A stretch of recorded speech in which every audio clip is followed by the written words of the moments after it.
一只鼠標能夠讓你变得更強嗎？罗技的这只新鼠標我已经用了超过1个月了，我入手的價格呢是1599，這個價格呢明顯是高於我的心理預期的，我覺得合理價位應該是在1000到1200左右。但是今天呢，我不想去談國內經銷商的這些腦殘操作，我想聊一聊這1個月以來我對這款鼠標的真實感受，包括它的一些優缺點，尤其是它這個新的電磁微動的實際使用體驗，以及我是否會推薦你購買這款鼠標。其實羅技在公布這款鼠標的時候，我是非常感興趣的，因為鼠標已經很久沒有出過什麼有用的更新了，無論是更高的 DPI 還是更高的回報率，這個跟你實際的使用沒有什麼太大的關係，甚至調得太高也會影響你的操作。而電磁微動的出現，其實就像是鍵盤當中的磁軸一樣，是有一定的里程碑意義的。從宣傳的概念上來看，是能夠解決一些機械微動的問題的。這裡呢，我們簡單回顧一下這只鼠標的參數。它的重量是60克，使用了這個祖傳的對稱的模具，傳感器呢是 Hero 2。最大回報率呢8000赫茲，無線連接，續航呢大概90個小時。其中呢，官方着力宣傳了一個名叫 HIT 的新技術，其實就是這個電磁微動的技術。它是通過測量你點擊按鍵產生的霍爾效應，來精確的測量你按下去的這個力度。大家可以發現，這款鼠標在關機狀態下，你按這個按鍵是沒有任何的反饋的。它的按鍵反饋是通過一個震動馬達來模擬出來的。使用體驗呢，有點像蘋果的 Touchpad 的感受。官方宣稱呢，可以讓你的反應速度提升30毫秒左右。我在實際的測試當中呢，發現它確實有一定的提升。但是反應速度這個東西呢，跟很多東西都有關。從你外設的回報率、你的屏幕刷新率，到你有沒有休息好、有沒有睡個好覺，都有比較大的關係。過完年之後呢，我已經34歲了，反應呢是一定會比之前變慢的。所以呢，就希望在裝備上找補找補。那這項新技術給我的實際使用體驗到底是怎麼樣的呢？我的結論是，這款鼠標比較適合這種即時命中的遊戲，尤其是強調首發命中的遊戲類型，例如說像 CS、奧爾蘭特，或者呢是像我常玩的守望先鋒當中的一些即時命中英雄。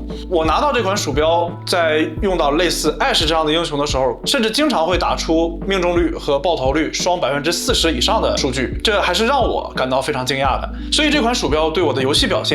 到底有沒有提升呢？我想說有，但這也是它矛盾的地方。接下來我們來聊一聊這款鼠標我認為的一些優缺點。首先是它好的地方，我覺得60克的重量控制得非常不錯。有人說底下這個蓋板掀掉呢會獲得更輕的重量，但我個人覺得輕的這幾克對我的手感影響不大。尤其呢，我的手呢是比較愛出汗的，所以我不太會去追求那種極致輕量化的鏤空鼠標，因為那種鼠標呢非常容易積灰。對於這種模具的鼠標來說，它這個重量控制呢，我個人是比較滿意的。然後呢，就是它的這個新技術帶來的一些提升，它的觸發非常的快，它的按鍵反饋呢也沒有那麼強烈，也不會發出什麼聲音。尤其是對我這種已婚的中年男人來說，這一點非常重要，因為玩遊戲的時候你不能去吵到家人。其實包括鍵盤也是一樣，我現在用的這個鍵盤呢是 Wooting 的 60HE 電磁軸的鍵盤和鼠標，在使用起來就沒有機械軸和機械微動那麼大的聲音。畢竟誰都不希望在你打開電腦的時候，旁邊就會發出奇怪的聲音吧。說起來，我覺得使用機械軸的鍵盤和機械軸的鼠標，就像是你開着改裝車去炸街一樣，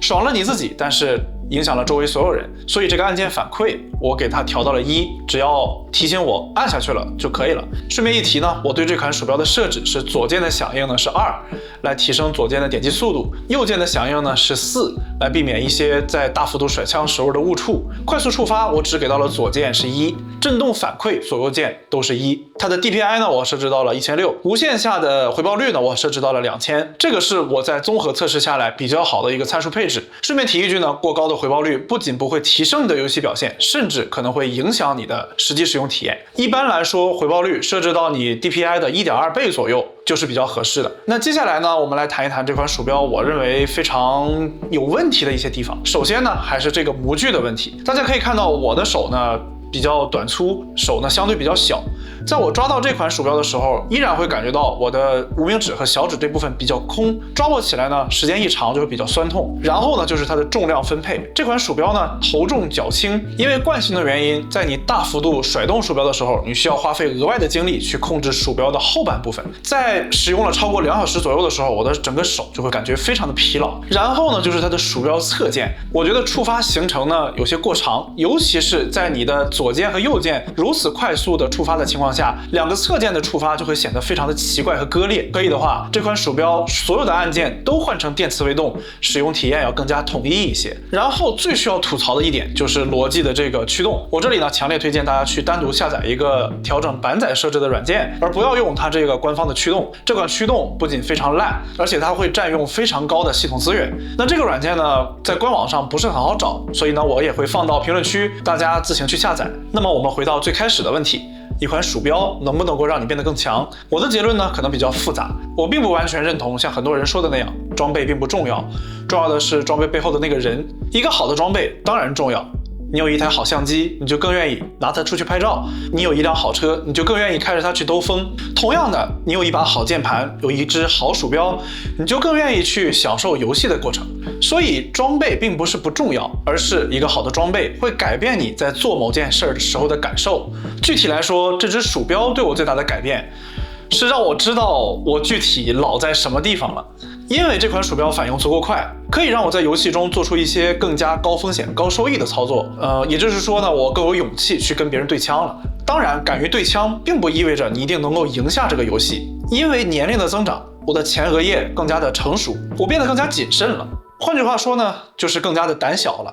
為什麼電競選手普遍都更加年輕？因為年輕的選手更容易去做出一些高風險高收益的事情，也就是所謂的明星球。一個人年齡的增長帶來的所謂反應的變慢，對於絕大多數普通遊戲玩家而言，其實沒有那麼大的影響。年齡的增長帶來的是更加穩健的打法，更加有經驗的局勢判斷，